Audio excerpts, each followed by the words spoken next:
क्या आपने कभी सोचा है कि हम चाहते हुए भी अपने गुस्से, डर या बुरी आदतों को क्यों नहीं छोड़ पाते? क्यों हम बार बार वही गलतियां दोहराते हैं? इसका जवाब छिपा है इस साधन पाद में, जिसे क्रिया योग भी कहा जाता है। आज की स्क्रिप्ट आपके जीवन को देखने का नजरिया बदल देगी, इसलिए अंत तक जुड़े रहिए, क्योंकि अंत में हम उस बीज को जलाने का तरीका जानेंगे जो दुखों की जड़ है। क्रिया योग, मन का सारथी। महर्षि पतंजलि कहते हैं कि बिना क्रिया योग के मन को वश में करना नामुमकिन है। क्रिया योग के 3 स्तंभ हैं: तप, स्वाध्याय और ईश्वर प्राणिधान। तप यानी सेल्फ डिसिप्लिन। आपका शरीर एक रथ है, इंद्रियां घोड़े हैं और मन लगाम है। अगर लगाम ढीली हो तो घोड़े रथ को खाई में गिरा देंगे। तप का अर्थ है उस लगाम को मजबूती से थामे रखना। स्वाध्याय, इसका अर्थ सिर्फ किताबें पढ़ना नहीं है, बल्कि उन ग्रंथों का सार ग्रहण करना है जो आत्मा की मुक्ति का रास्ता दिखाएं। जैसे एक राजहंस पानी और दूध के मिश्रण से सिर्फ दूध पीता है, वैसे ही हमें ज्ञान का सार लेना चाहिए। ईश्वर प्राणिधान, अपने हर कर्म के फल को, चाहे वो प्रशंसा हो या निंदा, ईश्वर को समर्पित कर देना ही सच्ची शांति है। पंच क्लेश, दुखों के 5 जाल। हमें दुख क्यों होता है?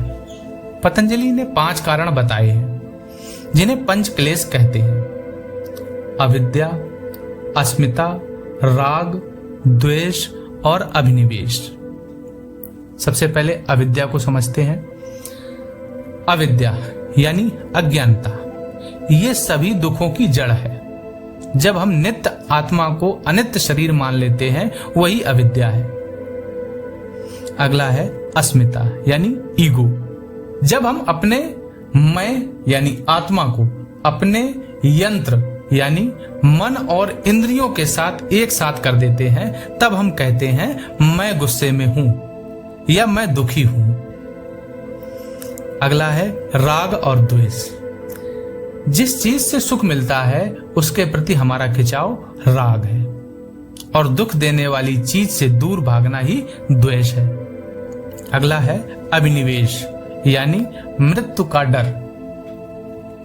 यह डर विद्वानों में भी होता है। यह डर दरअसल हमारे पूर्व जन्मों के दुखों का संस्कार है, जो हमारे भीतर बीज रूप में छिपा हुआ है।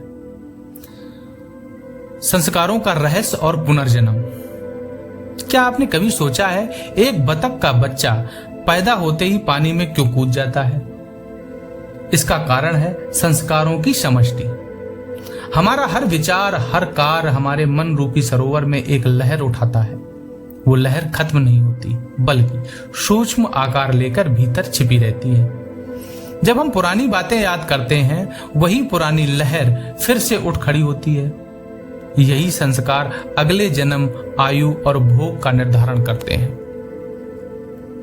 दुख का बीज कैसे जलाएं? बहुत इंपॉर्टेंट है। जब हम गुस्से में होते हैं तो हम खुद क्रोध बन जाते हैं। महर्षि कहते हैं इन वृत्तियों को तभी रोका जा सकता है जब वो सूक्ष्म हो। जैसे सरोवर की तली से उठता हुआ बुलबुला जब तक ऊपर नहीं आता हमें दिखाई नहीं देता, वैसे ही गुस्से को उनके उठने से पहले ही पकड़ना होगा। अगला है ध्यान। ध्यान द्वारा हम मन की बड़ी लहरों को दबा सकते हैं। अगर हम सालों तक ध्यान का अभ्यास करें तो क्रोध और घृणा जैसे विकार अपने आप शांत होने लगेंगे। अगला है प्रतिप्रसव। सूक्ष्म संस्कारों को नष्ट करने के लिए प्रतिप्रसव यानी कार्य को कारण में विलीन करना होता है। जब हमारा मन अपने मूल कारण में खो जाता है, तभी ये संस्कार हमेशा के लिए मिट जाते हैं। दृष्टा और दृश्य, मुक्ति का मार्ग। इस पूरे संसार का एक ही प्रयोजन है कि पुरुष यानी आत्मा सुख दुख का अनुभव करे और फिर मुक्त हो जाए। हम देवराज इंद्र की उस कहानी की तरह हैं जो एक सुअर बनकर कीचड़ में इतना खुश था कि अपना असली स्वरूप भी भूल जाता है।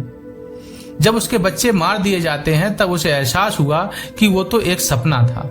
ठीक वैसे ही हम भी प्रकृति के साथ मिलकर अपने असली अनंत और शुद्ध स्वरूप को भूल गए हैं।